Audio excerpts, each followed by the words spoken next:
Sunday ആയിട്ട് എന്താ പരിപാടിയെന്ന് ചോദിച്ചു കഴിഞ്ഞാൽ പ്രത്യേകിച്ചൊന്നുമില്ല, നല്ല ഫുഡൊക്കെ കഴിച്ചിങ്ങനെ ഇരിക്കണം. അച്ഛൻ ചിക്കൻ ഫ്രൈ ചെയ്യാണ്, ഫ്രൈ ചെയ്തിട്ട് കറി വയ്ക്കാനുള്ള പരിപാടിയാണ്. അച്ഛൻ ഉണ്ടാക്കുന്ന ചിക്കൻ കറിയൊക്കെ അടിപൊളിയാണ്. പക്ഷേ ഈ അടുത്തിടയ്ക്കായിട്ട് അച്ഛൻ ഉണ്ടാക്കുന്ന ചിക്കൻ കറി ഭയങ്കര അടിപൊളിയാണ്. എന്തോ ഒരു സ്പെഷ്യൽ രീതിയിലാണ് ഉണ്ടാക്കുന്നത്, എങ്ങനെ ഉണ്ടാക്കുന്നതെന്ന് എനിക്കറിയില്ല. പക്ഷേ നല്ല ടേസ്റ്റാണ് കേട്ടോ. റൈസിലേക്കുള്ള ഐറ്റംസ് ഒക്കെ ഇവിടെ റെഡി ആയിട്ടുണ്ട്. നമ്മൾ ഇത്തവണ പൈനാപ്പിളൊക്കെ ചേർക്കുന്നുണ്ട്. സാധാരണ എസൻസ് ആണ് ചേർക്കാറ്, ഇത്തവണ അതിന് പകരം പൈനാപ്പിൾ ചേർത്തിട്ടുണ്ട്. ചിക്കനൊക്കെ ഇവിടെ നല്ല വെന്തുകൊണ്ടിരിക്കുകയാണ്.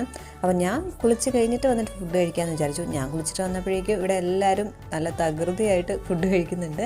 ചിക്കൻ നോക്ക്, ഇത് കണ്ടാൽ തന്നെ അറിയാമല്ലോ ഇതിൻ്റെ ടേസ്റ്റ് എങ്ങനെയായിരിക്കും എന്ന്.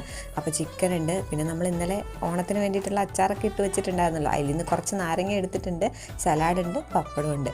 ഫുഡ് കഴിച്ച് കഴിഞ്ഞ് പിന്നെ ഒരു ഐസ്ക്രീം കൂടെ കഴിച്ചപ്പോൾ പൂർത്തിയായി. സൺഡേ ആയിട്ട് എന്താ പരിപാടിയെന്ന് ചോദിച്ചു കഴിഞ്ഞാൽ പ്രത്യേകിച്ചൊന്നുമില്ല, നല്ല ഫുഡൊക്കെ കഴിച്ചിങ്ങനെ ഇരിക്കണം. അച്ഛൻ ചിക്കൻ ഫ്രൈ ചെയ്യാണ്, ഫ്രൈ ചെയ്തിട്ട് കറി വയ്ക്കാനുള്ള പരിപാടിയാണ്.